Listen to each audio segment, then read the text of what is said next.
നമസ്കാരം. ബാറുകൾ പൂട്ടും, സ്കൂളുകൾ തുറക്കും എന്ന് പറഞ്ഞ് അധികാരത്തിൽ കയറിയവരാണ് ഒന്നാം പിണറായി സർക്കാർ. പക്ഷെ പറഞ്ഞത് തിരിഞ്ഞുപോയതാണോ എന്നായി പിന്നീട് കേരളത്തിലെ പൊതുജനങ്ങളുടെ സംശയം.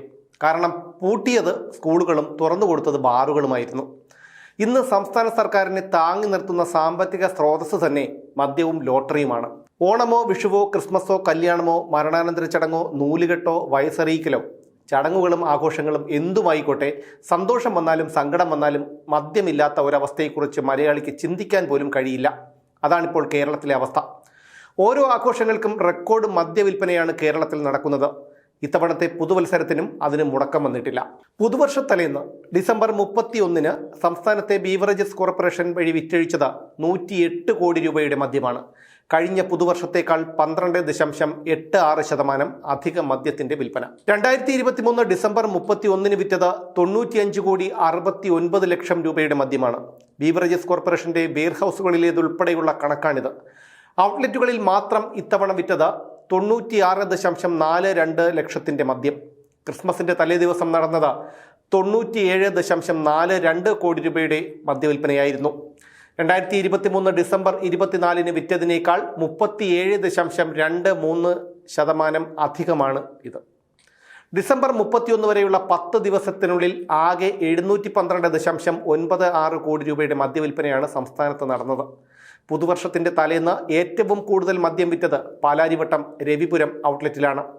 92,31,000 രൂപയുടെ മദ്യമാണ് ഇവിടെ നിന്ന് വിറ്റഴിച്ചത്. തിരുവനന്തപുരം പവർ ഹൗസ് റോഡിലെ ഔട്ട്ലെറ്റിൽ 86,65,000 രൂപയുടെ മദ്യവിൽപ്പന നടന്നപ്പോൾ ഇടപ്പള്ളി കടവന്ത്ര ഔട്ട്ലെറ്റിൽ നിന്ന് 79,98,000 രൂപയുടെ മദ്യമാണ് വിറ്റഴിച്ചത്. കൊല്ലം കാവനാട് ആശ്രാമം ഔട്ട്ലെറ്റിൽ 79,20,000 രൂപയും ചാലക്കുടി ഔട്ട്ലെറ്റിൽ 75,11,000 രൂപയുടെയും വിൽപ്പന നടത്തി. ഇത് ബീവറേജസ് കോർപ്പറേഷൻ വിറ്റ മദ്യത്തിന്റെ കണക്കാണ്. ബാറുകളിലേത് ഇക്കൂട്ടത്തിലില്ല. അതുകൂടി കണക്കാക്കിയാൽ തുക ഇതിലും എത്രയോ ഇരട്ടിയാകും. രാജ്യത്തെ ജനസംഖ്യയ്ക്ക് ആനുപാതികമായി ഏറ്റവും കൂടുതൽ മദ്യം ഉപയോഗിക്കുന്നത് കേരളത്തിലാണ്. 2013 പുറത്തു വന്ന കണക്കനുസരിച്ച് രാജ്യത്തിലെ 16% മദ്യവിൽപ്പനയും കേരളത്തിലാണ്.